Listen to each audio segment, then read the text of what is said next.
started seeing myself as a racial being when I got to college.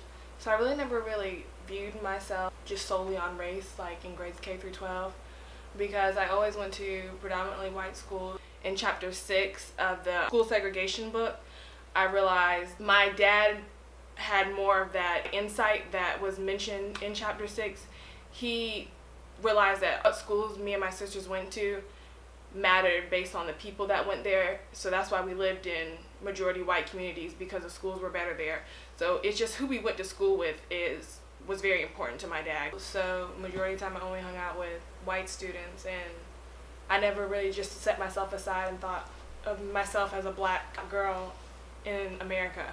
So the first time I really was able to sit and realize that I was a racial being was when I was in college, and I took a course at Spelman called African Diaspora in the World. And in that course you learn a lot about your ancestors and slavery before they came to the Americas, and you learn more about like the journey from being in Africa all the way till present day. So that really made me view myself more as a racial being, and then just events as life has gone on since after college. So even coming to UGA, like it was here that I noticed like I kind of looked at myself as having to always be more professional, because I had a lot more classmates that were white, because in college I didn't have any white classmates.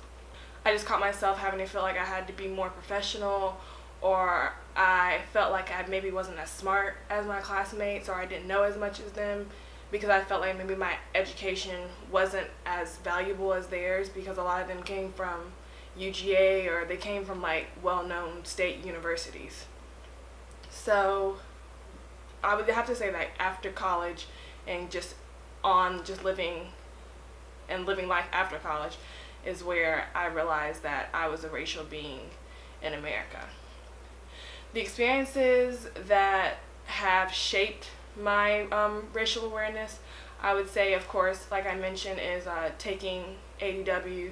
That shaped me, making me really realize my history, and not just being fed that Civil War and Civil Rights Movement history that you get in K through 12 education, or that I got in K through 12 education.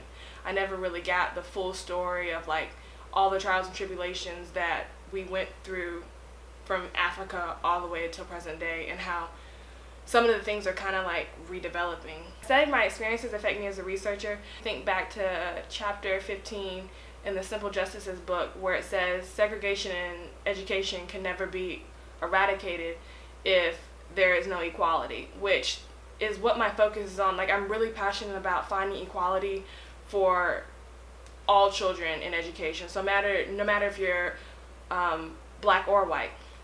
And so I think it starts with, I think we found that equality, or we say we have equality, but I think my biggest thing is finding equity. Well, my biggest focus right now is focusing on bridging that gap between family and parental engagement, because I feel like white communities do a great job of involving families and the community in the schools and what the schools are doing. And I feel like in black communities, or the schools in black communities, they don't do as much as trying to get that family engagement or that involvement. They kind of just let it disappear, or just say that they don't want to be involved. So I want to find ways to make it easier for families in black communities and just the members in those communities to be involved in the school and be involved in the children's lives.